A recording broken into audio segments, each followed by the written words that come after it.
सरसर विचार करा उठा उठी सरसर विचार करा उठा उठी सरसर विचार करा उठा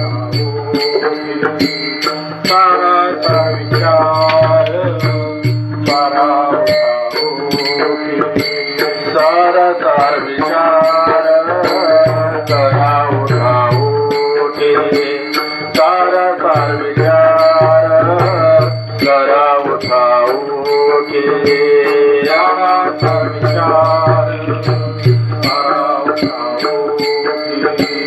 सरसर विचार करा उठा उठी नाम धरा कंठी विठोबाचे नाम धरा कंठी विठोबाचे नाम धरा कंठी विठोबाचे नाम धरा कंठी विठोबाचे तयाच्या चिंतने निर्सेल संकट तयाच्या चिंतने निर्सेल संकट नाम धरा कंठी विठोबाचे नाम धरा कंठी विठोबाचे नाम धरा कंठी विठोबाचे नाम धरा कंठी विठोबाचे तयाच्या चिंतने निर्सेल संकट तयाच्या चिंतने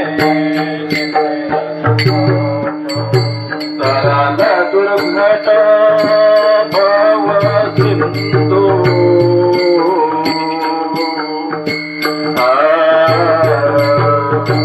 तराल दुर्घट भव सिंधू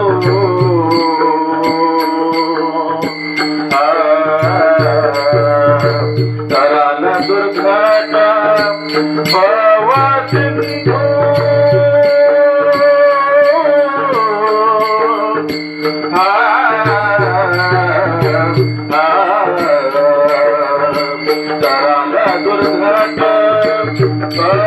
सिंधू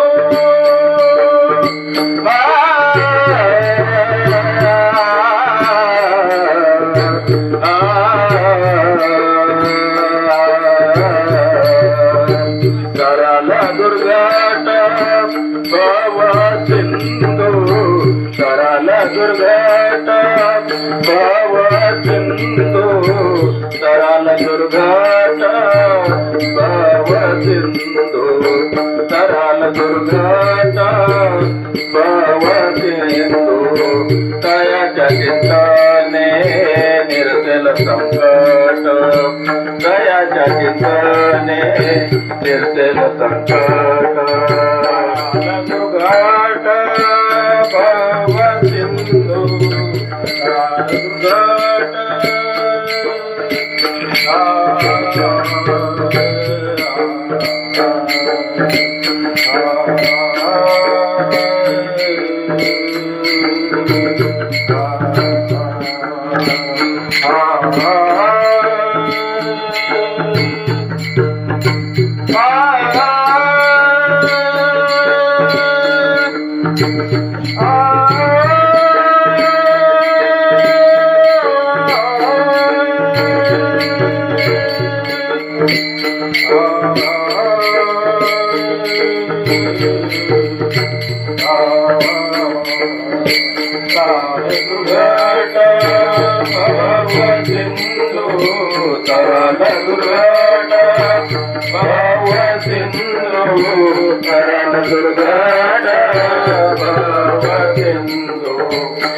विठ्ठल विठ्ठल विठ्ठल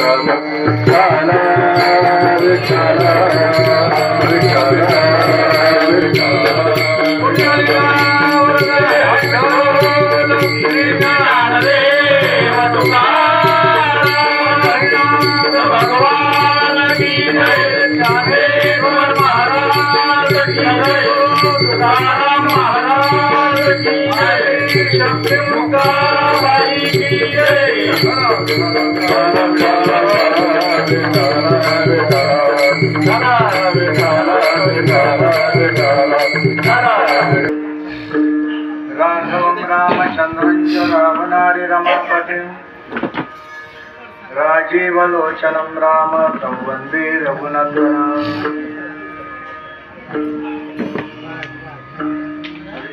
मूकं करोति वाचालं पङ्गुं लङ्घयति गिरिं यत्कृपातमहं वन्दे परमानन्दमाधवम् महायोगपीठे तटे भीमरत्या परं पुण्डरीकाय दातु मुनिन्द्रैः समागत्य तिष्ठन्तमानन्दकन्दं परब्रह्मलिङ्गं भजे पाण्डुरङ्गा करू प्रथमानमना पाण्डुरङ्गा करू प्रथमानमना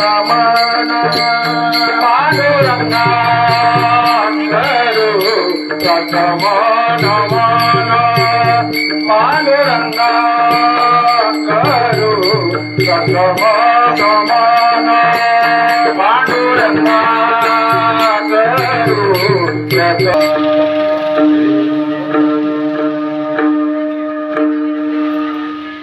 बाबाजी सद्गुरुदास तुका नमो ज्ञानेश्वरा निवृत्ती उदाहरण सोपान देवा मुक्ताबाई नमो त्रिभुवन पावनी आद्यत्रय जननी देवाची सारा सार विचार करा उठा उठे नाम लळा कंठी विठोबाचे दयाच्या चिंतने निर्शेल संकट कराल दुर्घट भव सिंधू जन्मोनिया कुळे वाचे स्मरे राम जन्मोनिया कुळे वाचे स्मरे राम धरी हाची नेम अहर्निशी दयाच्या चिंतने निर्शेल संकट कराल दुर्घट भव सिंधू तुका मने कोटी कुळे ते पुनीत तुका मने कोटी कुळे ते पुनीत भावे गाता गीत विठोबाचे दयाच्या चिंतने निर्शेल संकट कराल दुर्घट भव सिंधू विठ्ठल विठ्ठल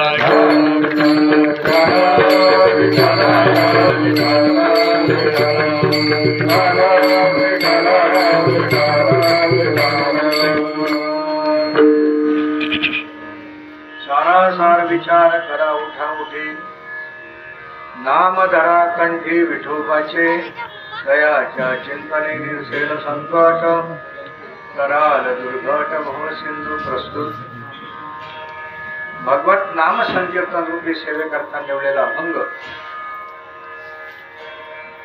जगदवंदनीय जगश्रेष्ठ महाराष्ट्र भूषण देवनिवासी प्रसिद्ध संत जगद्गुरु तुकोबारायांचा उत्कृष्ट अशा प्रकारचा चार चरणांचा मनुष्य प्राण्याला त्याच्या इति कर्तव्याची जाणीव करून देणारा असा उपदेशात्मक पद्धतीचा कार्यक्रम आपला अभंग आणि या ठिकाणी आपण सेवेकरता निवडलेला आहे. कार्यकारण भावामध्ये कार्यक्रमाचं चिंतन जर करायचं ठरलं तर काय सांगता येईल तर कर्माचे चार प्रकार पडतात. नित्य कर्म, नैमित्तिक कर्म, काम्य कर्म आणि प्रायश्चित्त कर्म.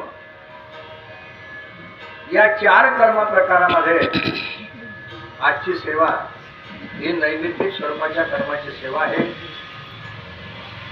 आणि या संदर्भामध्ये ज्ञानोबाराय वर्णन करतात.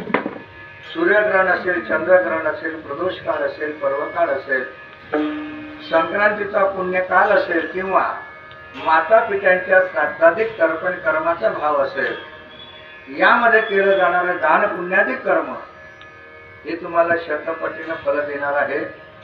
आणि म्हणून ज्ञानोबांच्या मतानुसार व्याख्या सांगताना असं सांगता येईल का सोम सूर्यादी ग्रहणे एवोने करती प्रावरणे का माता पितर मरणेसे अंकित जे दिवस. जोपर्यंत आई वडील या लोकांमध्ये जिवंत आहे तोपर्यंत त्यांची आपण सेवा करावी हा पुत्र धर्म आहे.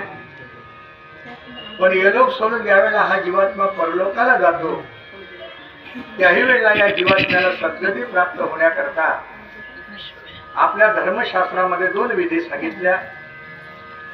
त्यातली पहिली विधी आहे तर्पण विधी आणि दुसरी विधी आहे नाम संकीर्तन विधी. तर्पण विधीने काय होतं तर तर्पण विधीने तो जीवात्मा ज्या योनीमध्ये गेला असेल त्या योनीमध्ये तो तृप्त असतो. आता जीवात्मा कोणत्या योनीत कसा जातो त्याचं उत्तर देत असताना शास्त्रकार असं सांगतात की तुमच्या आपल्या हा संपूर्ण कर्माचा खेळ आहे. कारण जीवात्मा या लोकांमध्ये जे जग कर्म करतो त्या कर्माचं नाव असतं क्रियमान. क्रियमान हे संचित बनून पुढे जातं. ध्यानपूर्वक ऐका.